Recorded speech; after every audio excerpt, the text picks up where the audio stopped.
Estudiando la palabra de Dios, estamos en José. Usted puede ser que se pregunte, ¿y por qué estamos en José? ¿Por qué tenemos que invertir bastante tiempo estudiando a José? Porque nosotros vemos que la Biblia dice, no invención nuestra, sino que la Biblia dice que Jacob engendró a José, el esposo de María, de quien nació Jesús, llamado el Cristo. Así dice Mateo 1:16. Entonces, José es un hombre muy importante que Dios usa para enseñarnos cómo se da a luz a Cristo. Ahora, pareciera como que estamos contradiciéndonos cuando decimos que José, en realidad, José no fue el papá de Jesús, sino que Dios lo puso como alguien que era el papá de Jesús. En realidad, la mamá de Jesús era María, porque por fruto del Espíritu Santo en ella nació Jesús. Entonces ustedes dirán, ¿para qué vamos a estudiar a José si José no tiene que ver nada en este negocio?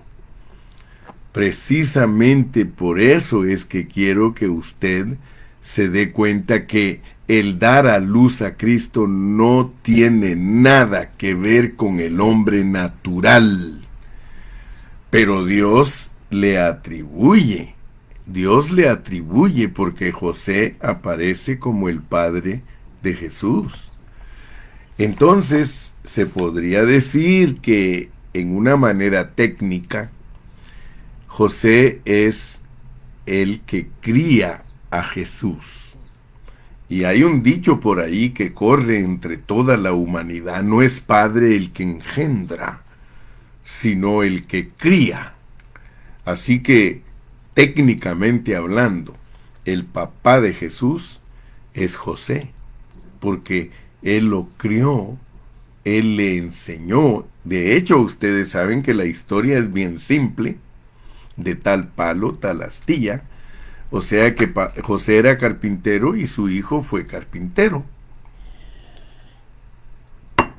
Pero notemos pues que la razón por la cual Dios tiene arreglada la Biblia de esa manera es para que nosotros entendamos que nosotros también podemos ser los Josés que Dios escoge para criar a Cristo.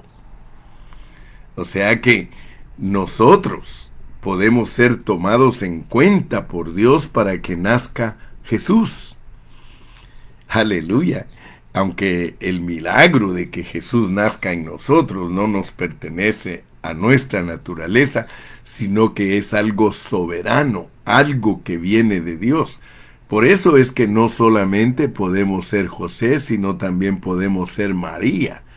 Mi madre, mis hermanos son los que hacen la voluntad de mi Padre que está en el cielo.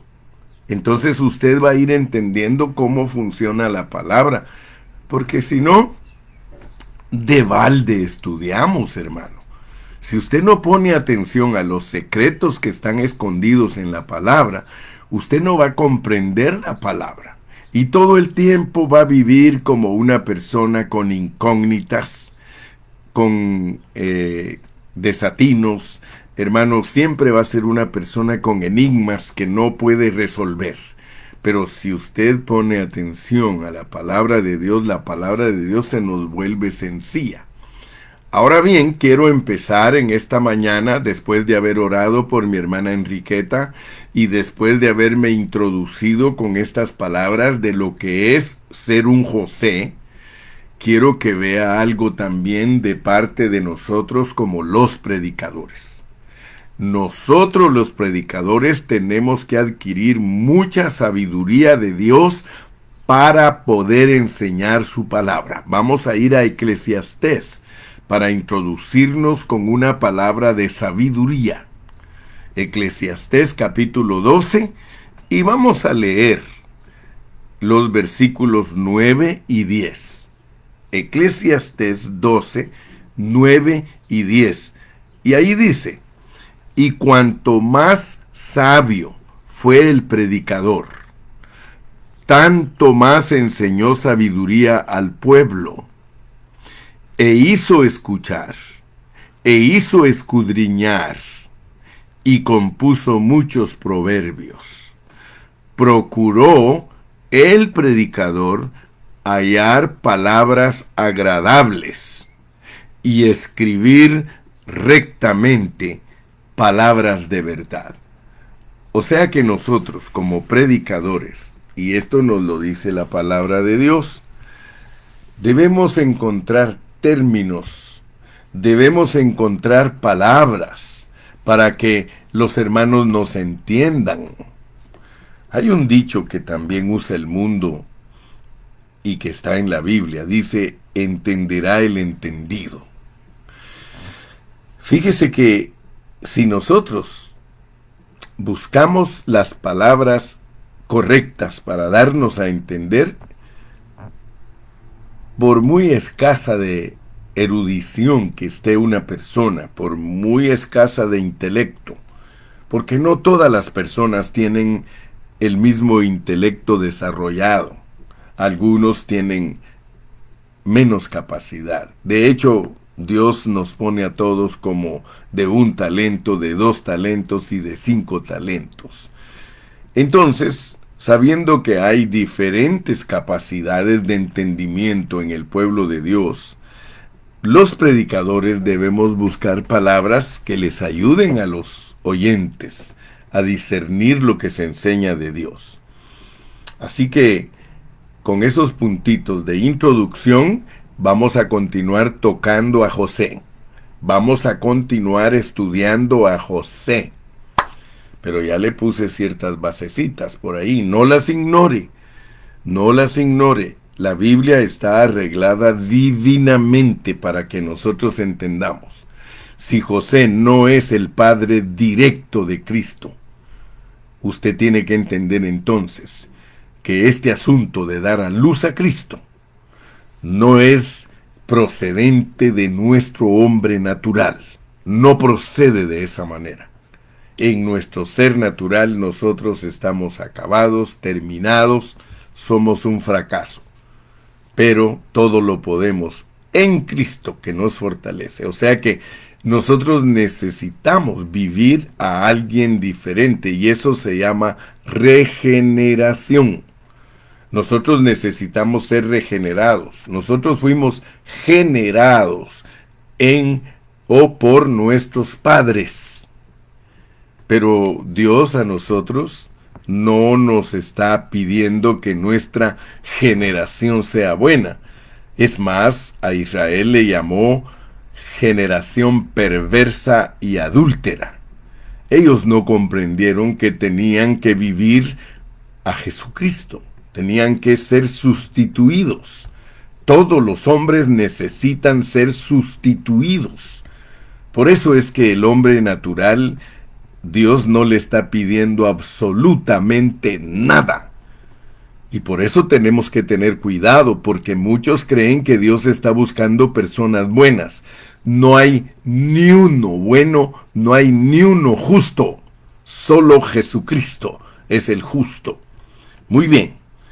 Entonces, como nosotros estamos estudiando a personas que tienen que ver para dar a luz a Cristo, vamos a sentar como primer punto que todo lo de Dios es corporativo. Escúcheme bien, por favor. Todo, absolutamente todo lo de Dios es corporativo. Lo tenemos a Él como base. Él es el Padre, el Hijo y el Espíritu. Óigalo bien. Dios no es un individuo. Por eso Dios se revela como Elohim. Dios es un Dios plural. Eso no lo entiende el israelita. Eso no lo entiende el que quiere limitar a Dios a un individuo. Dios no es un individuo, Dios es una corporación. Si usted lee en el diccionario lo que es una corporación, yo lo invito, vaya a su diccionario y lea lo que es una corporación. Si usted estudia esa palabra, corporación, usted se va a dar cuenta que una corporación no es un individuo. Una corporación es un conjunto de individuos representando una empresa. Todas las empresas que son multimillonarias, ellas son corporaciones. Usted no va a bregar con un dueño. No es un dueño. En una corporación no hay un dueño. Cuando una empresa le pertenece a una persona o a su familia, eso no es corporación. Pero los hombres, para proteger sus bienes, lo vuelven corporación porque el Estado protege a las corporaciones. Le estoy dando un poco de estudio secular para que usted pueda comprender que todo lo de Dios es corporación. Así que estamos aquí hablando de corporación. Por ejemplo, toda la hechura de Dios y formación de Dios es corporación. Desde el origen de su creación es corporación. Si usted pone atención a todo esto que yo le hablo, hermano, y es simple. No es una enseñanza que esté fuera del alcance de las personas que solo saben leer y escribir. Para entender a Dios solo hay que saber leer y escribir. No necesita ser licenciado, ni abogado, ni arquitecto, ni ingeniero, ni una persona estudiada secularmente. Hermano, por eso es que la Biblia es sencilla, porque es para el sencillo. Es para el hombre que quiere entender a Dios y que quiere conocerlo. Entonces, hablando de esa palabra corporación, por ejemplo, Dios creó al hombre. Dice varón y hembra los creó, eso es una corporación. Cuando Dios hizo a los animales, Él solo hizo un conejo y una coneja, una corporación. Por eso es que cuando Dios dijo que todos los animales se refugiaran en el arca, Él refugió parejas, porque todo lo de Dios es corporativo, es corporación. Tiene que ver con varias personas. Entonces, eso nos ayuda porque la mayoría de cristianos, y a veces yo me quedo sorprendido, porque en la historia han habido hombres muy buenos, hombres muy piadosos, pero no necesariamente entendieron a Dios. Usted va a encontrar que en la historia hay hombres que fueron muy piadosos, muy buscadores de Dios, pero no lo entendieron. Si usted lee cuidadosamente Hebreos 11, ahí dice que ellos no recibieron lo prometido, proveyendo Dios alguna cosa mejor, para que nosotros, los últimos creyentes que vamos a estar sobre la tierra, les perfeccionemos a ellos, porque es una corporación. Adán y Eva, ellos son una corporación. Ellos traían dentro de ellos a todos los hombres. Entonces, por favor, yo quiero que usted se dé cuenta que todo, absolutamente todo es corporación. Dios nunca revela cosas individuales. Aún tu salvación, hermano, es corporativa, porque es a través de la iglesia que Dios te salva. Y debes de estar bien claro, el Señor no viene por ningún individuo, Él viene por su iglesia, por una corporación. Entonces acuérdate pues, y voy a repetir y voy a ser enfático, todo en Dios es corporativo, comenzando con Él. Él es Padre, Hijo y Espíritu, esa es una corporación. De hecho, la encarnación de Cristo se llama corporificación, Pero nota, hay una pequeña diferencia entre corporificación y corporación. Pero si tú te das cuenta, Dios así trabaja. Si tú vas a Génesis, y esto es lo segundo que quiero que veas, que lo que estoy hablando no son tonteras, que lo que estoy hablando no son ilusiones, que lo que estoy hablando no son teorías, no son hipótesis, sino que es la realidad de la Biblia. En la realidad de la Biblia, si tú lees cuidadosamente Génesis, te vas a dar cuenta que Dios habla de Adán, de Abel, de Enoc y de Noé. En los primeros capítulos de Génesis, en el capítulo del 1 al 11, allí Dios te habla de Adán, de Abel, de Enoc y de Noé.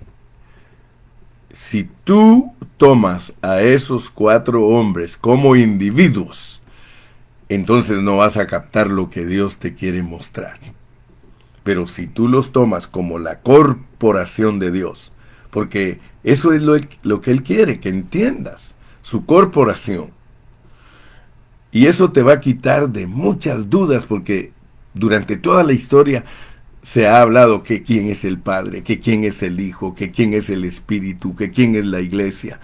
Pero nota que si le pones materia gris, si le pones atención, pero en una forma sencilla, en una forma de un discípulo que se deja instruir, no tienes necesidad de que se te mande a una universidad. Sencillamente Dios se revela a ti y usa nombres de hombres, porque Él te quiere mostrar su corporación. Entonces vas a dejar de estar luchando en querer entender, bueno, cómo es el Padre, cómo es el Hijo, cómo es el Espíritu, cómo es la Iglesia. Porque tanto en los primeros capítulos de Génesis, del 1 al 11, como del 12 al 50, te va a hablar también de la misma manera. En el 12 al 50 te habla de Abraham, de Isaac, de Jacob y de José, y de pilón te va a hablar de Efraín y Manasés. Muy bien, entonces quiero que por favor, como mira Gustavo tan sencillo, él dice, somos corporación con Cristo. Somos corporación con Cristo. Sí, porque cuando Dios nos crió a nosotros, nos crió en Cristo Jesús. Y eso está bien clarito en la palabra de Dios. Varón y hembra los crió. Y no solamente te muestra que varón y hembra los crió, sino que está hablando también de Cristo y la iglesia. Tú sabes que el apóstol Pablo nos tiene bien instruidos para entender todas estas cosas. Cuando él habla del esposo y la esposa, él dice, mas yo digo esto de Cristo y su iglesia. O sea que Cristo y su iglesia son una entidad, son una corporación. Entonces, por favor, mi querido, mi amado, mi distinguido, ponga atención porque como predicador estoy buscando las palabras agradables y poder escribir rectamente, poder hablar rectamente de Dios. Eso te va a eliminar mucha fatiga. A veces decimos esa expresión, ¿verdad? Es para eliminar la fatiga. Porque toda la historia se han peleado, hasta se han matado, hermano, cristianos, discutiendo, no, que el Padre no es el Hijo, que el Hijo no es el Padre, que el Hijo es el Hijo y que el Padre es el Padre y que el Espíritu es, y las 3 benditas personas, mejor han concluido para no meterse a problemas, de decir que son 3 personas distintas. Y para mí pues es bien difícil entender las teorías de los hermanos de antaño, hermano. Porque con toda la revelación que Dios nos ha dado y cómo nos ha abierto la palabra, no tenemos necesidad de especular. Si usted se da cuenta, Dios es corporativo. Dios es corporación porque Él es el Padre, Él es el Hijo y Él es el Espíritu. Él no quiere que nosotros nos hagamos bolas hablando de Él, hermano, en una forma que no se entiende. Él quiere que usted pueda expresarlo a Él. Y fíjese que nosotros podemos expresarlo usándonos nosotros como ejemplo. Yo me he usado como ejemplo. Por ejemplo, fíjese, pues, valga la redundancia, por ejemplo, usando mi ejemplo, por ejemplo, yo soy hijo de mis padres,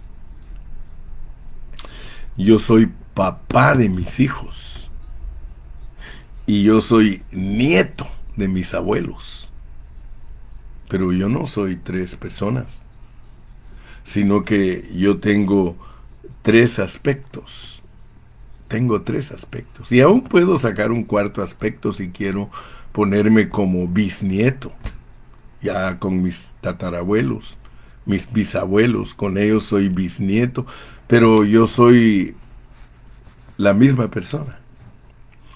Entonces usted debe de alcanzar a ver que un principio fundamental, porque esto es fundamental, hermano, esto es fundamental, que somos corporación de Dios, que somos corporación con Cristo, que Dios es corporación, que todo lo de Dios es corporación.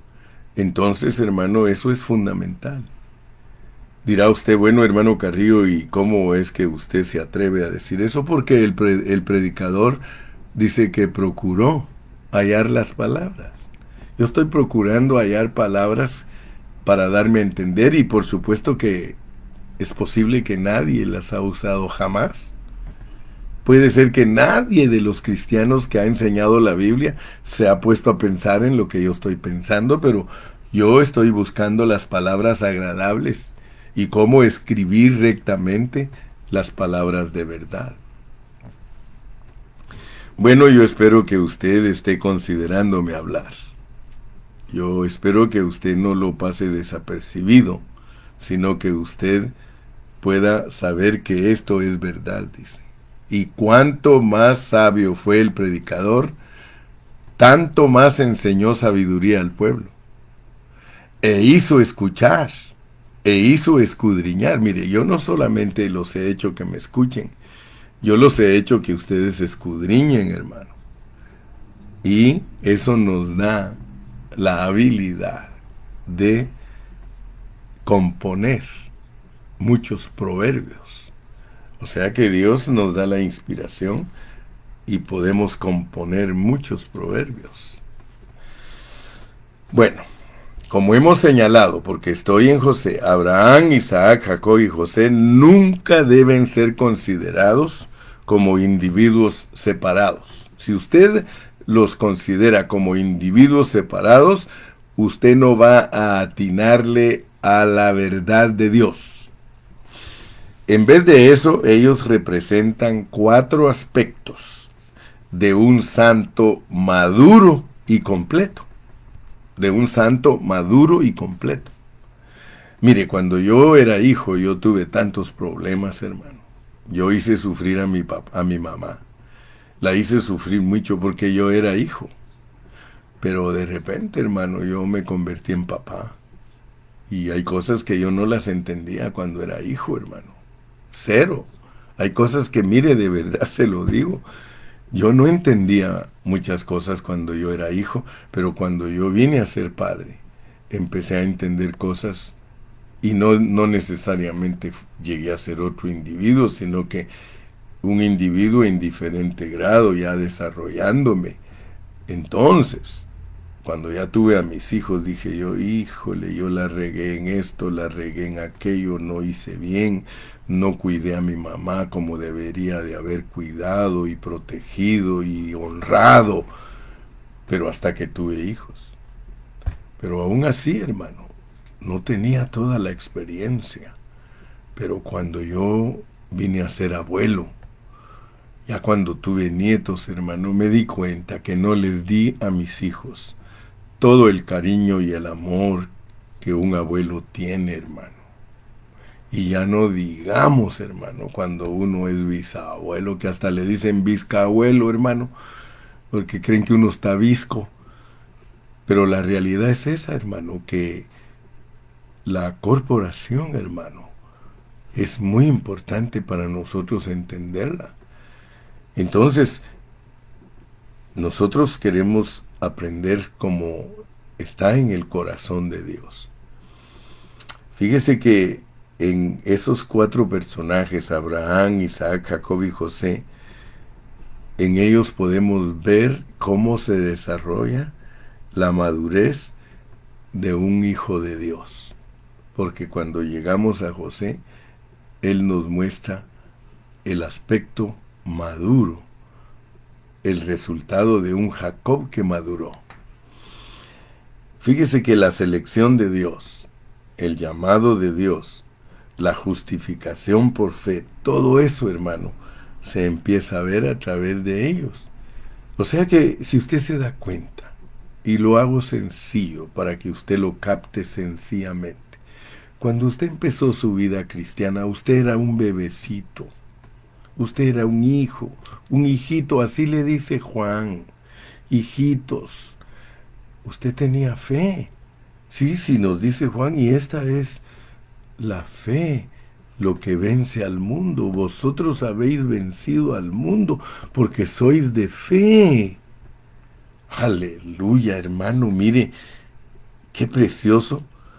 Podemos ver cómo un llamado de Dios, que es por fe, Dios lo justifica. Después que uno es llamado, uno entiende que Dios lo ha justificado y ya sabemos lo que es ser justificados. Es que aunque estamos torcidos, Dios nos ve rectos. Justificados pues por la fe. O sea que nosotros en sí, en nuestro ser natural, somos torcidos. Somos árboles bien torcidos de donde Dios quiere sacar una madera. Imagínese de un árbol bien torcido sacar una tabla. Porque Dios nos pone a nosotros en el Antiguo Testamento como tablas de acacia. Si usted averigüe lo que es la acacia. La acacia son arbolitos bien torcidos y para sacar de ellos tablas, hermano, pues se echa a perder toda la planta, todo el árbol, porque solo de en medio se saca una tablita. Lo cual significa que la justificación de Dios es muy importante porque Él se la da a los que Él llama, a los que primero te conoció, dice, a los que antes conoció, ahí está en Romanos 8, 29. A los que antes conoció, a estos también llamó. Y a los que llamó también justificó. Entonces, nosotros hemos sido llamados y justificados para vivir en la presencia de Dios por fe. ¿Para qué? Para que podamos disfrutar todas las riquezas de la herencia. Aleluya. Gracias, Señor Jesús. Gracias, mi hermanita Carmen Becerra Villaseñor. Me gusta cuando ustedes comentan porque ustedes están metidos en la lección. Dice, oh Padre, gracias por escuchar esta palabra sencilla, pero fuerte, para ser un cuerpo corporativo en la vida de Cristo Jesús y ser graduados de bisabuelos en Cristo. Ay, aleluya. Ese es el lenguaje de Dios, hermano. Ese es el lenguaje de Dios. Sin embargo, yo quiero que usted se dé cuenta, a pesar que posicionalmente Dios nos muestra que todo es nuestro, hermano, porque nosotros somos escogidos, predestinados, llamados, justificados para vivir en la presencia de Dios por fe y así disfrutar de todas las riquezas de Cristo. Hermanos, sin embargo, tenemos que luchar porque queremos obtener el derecho de nacimiento. Mírese a Jacob, cómo luchó por el derecho de nacimiento. O sea, el derecho de nacimiento es la primogenitura. Fíjese que todo lo que tenemos, todo es nuestro. Todo, dice Pablo, todo es vuestro. Pero tenemos que pelear la buena batalla para manifestarnos como primogénitos. Aleluya. Eso es tremendo, hermano. Por tanto, todas esas luchas son las que nos causan sufrimiento y en ese sufrimiento es con el cual Dios trata con nosotros y nos va a tratar hasta la madurez, porque la madurez es obtener la primogenitura para que Él sea el primogénito entre muchos primogénitos, porque nosotros estamos buscando cómo adquirir el derecho de nacimiento, hermano. Nuestra pelea es adquirir el derecho de nacimiento, pero después de que ya entendimos, hermano, que somos escogidos, predestinados, llamados, justificados para vivir en la presencia de Dios por fe y para disfrutar todas las riquezas de Cristo. O sea que en nuestro perfeccionamiento nosotros disfrutamos todas las riquezas de Cristo. Así que usted conmigo diga aleluya, porque nuestro llamado es para madurar en vida. Dígalo. Aleluya, porque nuestro llamado es para madurar en vida. Aleluya, porque nuestro llamado es para madurar en vida. Esta vida madura tiene un aspecto reinante. La vida madura tiene un aspecto reinante, y lo voy a repetir porque en la repetición está el aprendizaje. Esta vida madura tiene un aspecto reinante, del cual la vida de José es una fotografía.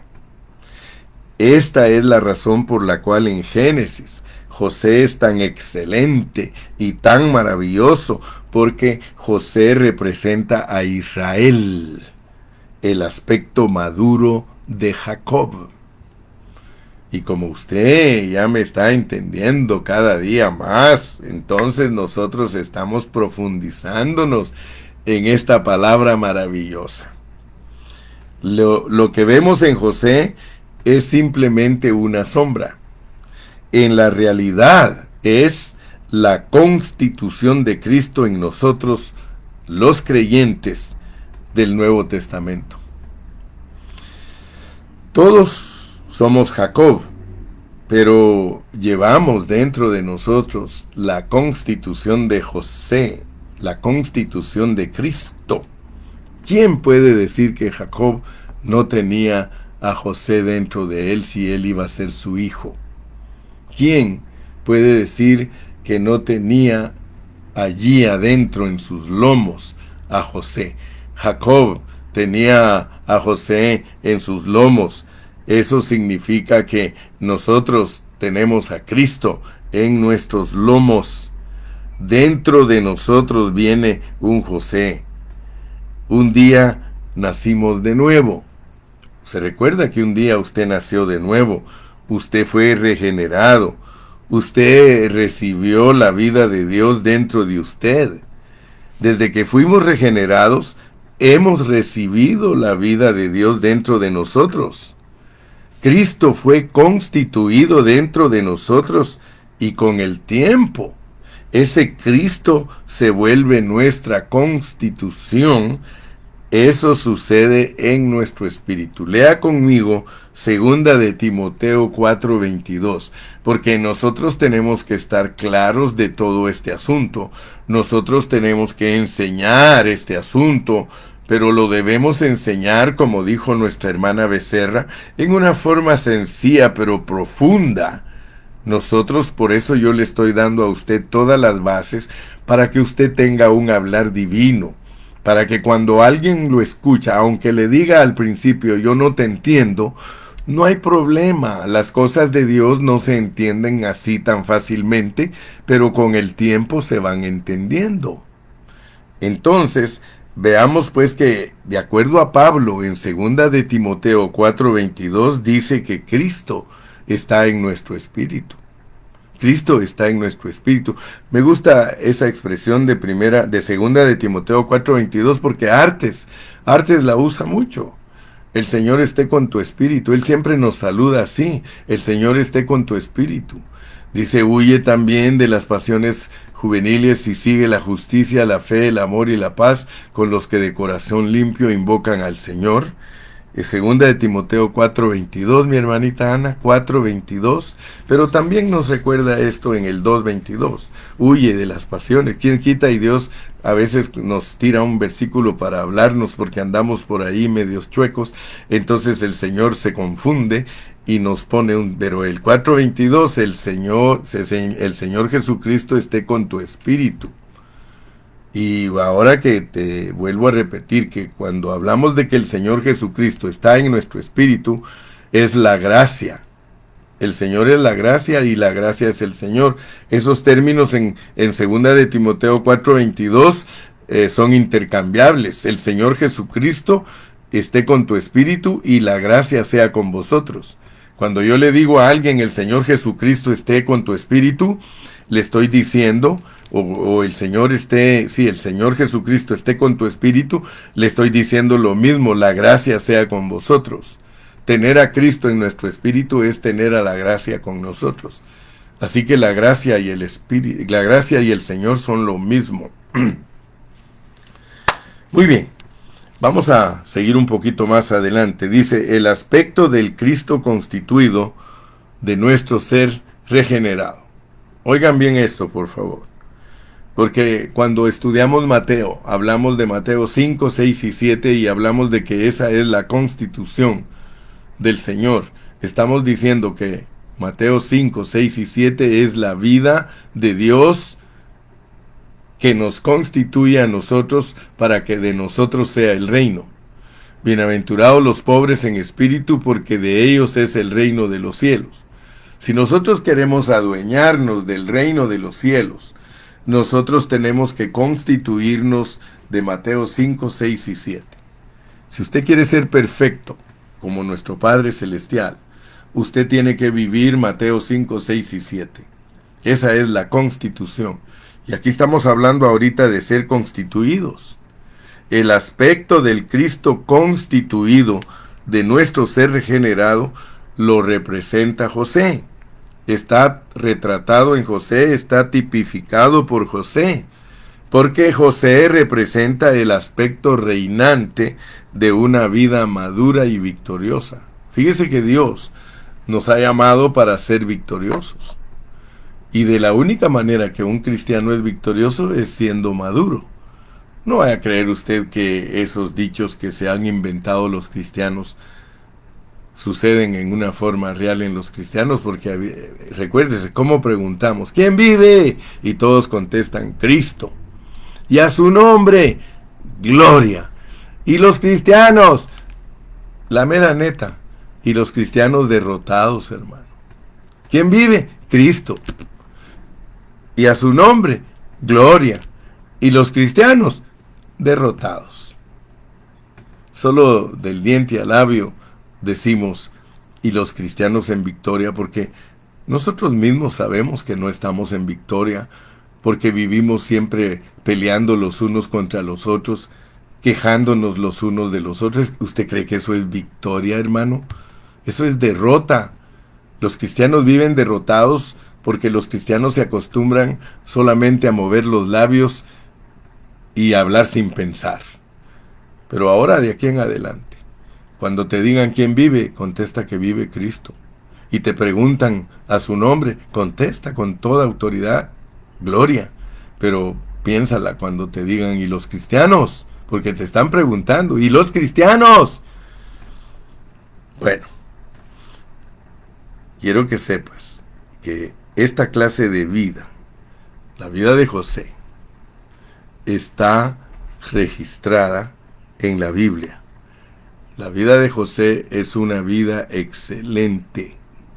La vida de José es una vida excelente. Y quiero que por favor prepares tu corazón, porque mañana vamos a hablar de lo que es vivir una vida como Gavía y vivir la vida como estrella brillante.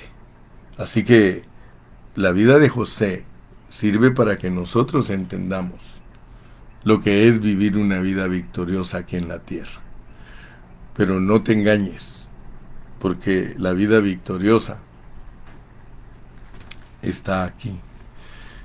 Mañana, si Dios nos da vida, vamos a hablar de Génesis 37, 38 y 39. Estamos tomando todo el tiempo necesario para entender la palabra de Dios. Estamos ocupando todo el tiempo necesario para entender lo que es un cristiano maduro. Por hoy, que Dios te bendiga, que Dios te guarde. El tiempo se nos fue, pero aprendimos cosas lindas. Despídete, por favor, y por favor me informan cómo siguió nuestra hermana Enriqueta. Que Dios me los bendiga, Dios me los guarde. Hermana Marisol, por favor, dígame cómo siguió su mami. Que Dios los bendiga a todos. Que Dios los guarde.